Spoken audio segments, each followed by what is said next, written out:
Gary, thanks for speaking to us again. I just wanted to talk about a word I've heard you say quite a lot over the last couple of weeks, and that is experience. And I guess the impact of that in a squad and the little differences it can make, particularly after Stockport County, I think that result, Barnsley as well. Yeah. What are the differences that word experience can make in the second half of those games when you're looking to see those decision makers? I personally feel that it's it's invaluable to have somebody on that pitch that can feel it, as well as then have the respect of the group.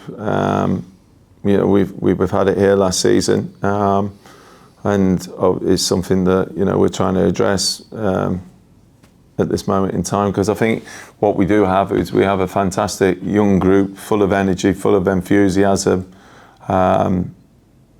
and we just need to make sure that we have that blend right.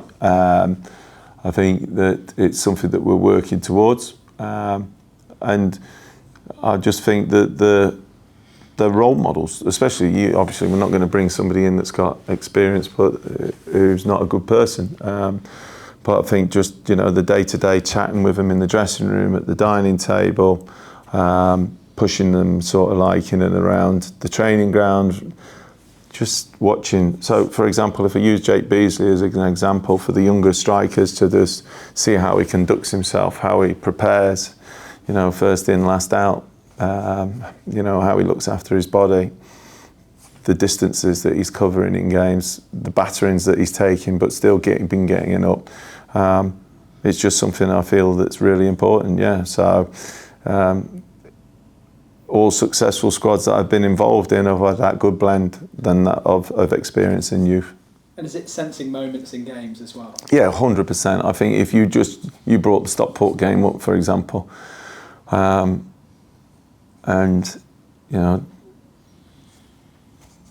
your friends at Radio Manchester were telling me afterwards that Dave Challoner was talking about how they would like to play a certain way, but they then changed and played a different way. And Ollie Norwood, from watching him in the game, is directing the traffic, so to speak. So it's huge to have that, and it's also really good when you're a player and you've got somebody like that on your side doing that.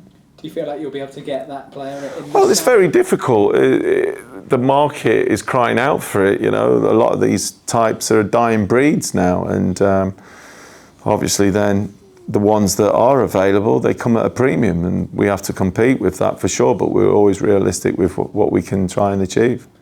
It's hard, I guess, because in the loan market you're not really going to get too many experienced players, bar possibly a goalkeeper down the line. Yeah. But outfielders in that centre midfield position at this point in the season? Yeah, I think centre midfield, every year there's always a position that's difficult to fill. And this year it seems to have moved to centre midfield this year. So I think there's lots of young ones out there that obviously want to try and come for their first loans and that, but we have to try and make sure that with the loans that we have available still, and obviously one or two other things that we're trying to do, but we make sure that we do it properly. As we creep towards that deadline, then you've been here many times before. Yeah. How much can suddenly fall into place at the final few hours? Yeah. I've had some really good experiences where you're ended up watching Sky Sports on the Monday night and nothing's happening, and that's been brilliant. And then obviously there's one experience I can really remember where we did 4 in the day and just went mad, and they just all seemed to fall into line, and that's the thing, you just never quite know. All of a sudden it could change. Luton Town, not going to be an easy one here at Pirelli Stadium on Saturday. They're all tough. You head coach tell us. Yeah, no. Especially when they just come down from the Championship and the Premiership the year before that. Well, it feels like a huge surprise that they're at this level. I think it is. The resources they've still got. It's another team you're going to have to compete with. Yeah, I think they have parachute payments for another couple of years, is it? It's frightening. But, I think the manager obviously went halfway through last season, if that. And, they would have had the disappointment, but with the resources that are available, we know what a challenge lies ahead on Saturday. But I think we've already shown in the 4 league games that we are prepared to go and have that challenge. There are lessons that we still need to learn from the reasons that we just spoke about. But at the Pirelli here, we've got 4 points out of 6. So, you know, we've got to go and have a real good go at them and see what happens with it. It'll be a week on, obviously, from the Stockport game. Yeah. How do you coach those game management situations? Well, we had we were in here, so we were in here quite a while on Monday with it and going through them, and then individuals, and then just different scenarios. I was really pleased with how some of them played it out on Tuesday, so the learning that took place to go into Tuesday, and then reaffirm that a little bit more in training again today, and we'll talk about it and educate them. But you know, like I say, it's all about experiences, and some of them are just for the first time in their careers going through these first 2 away games that they've gone and experienced that. Fitness-wise, everyone okay?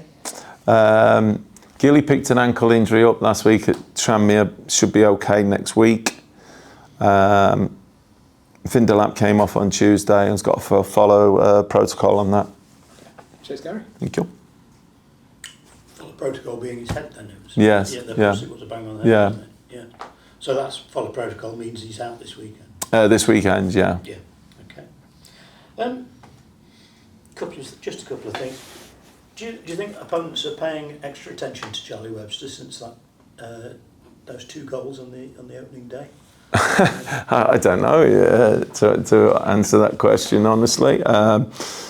He had a number of efforts on Saturday at Stockport, didn't he? And whether they're getting out quicker to him, I don't know. But he's got wonderful technique, and we were just myself and him going through it this morning in terms of ways that he could manipulate that situation a little bit better for him, and also getting his opinions on it. You know, when you score 2 wonderful goals like that, and they were wonderful goals, you know, it creates, 1, a little bit of expectation, and 2, you know, he thinks he could do it all the time, and we just sort of like saying to him, go back to the process that he went to before then, when his mind was probably a little bit freer, and because he's got wonderful technique. You know, he nearly scored a wonderful free kick for us the other night as well. He only hit the bar, but if there's anybody in our team at this moment in time that's 20, 25 yards from goal, it would be him that I'd want on it. Yeah, absolutely.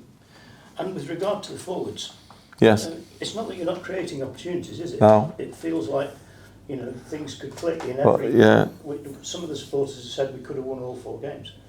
Yeah. In terms of chances. I could have been a millionaire if I'd have bought a lottery ticket as well.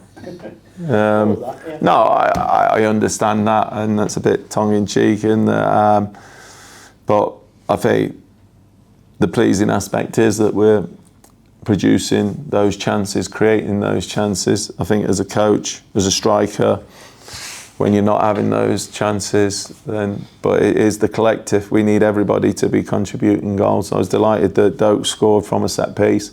We need our defenders to score more this season from set pieces, and obviously we've sat down and spoke with them on that. I was told our XG was the highest that it's been for a long, long time on Saturday against Stockport. And that pleases me to a degree, but I'd rather convert that XG and win the game.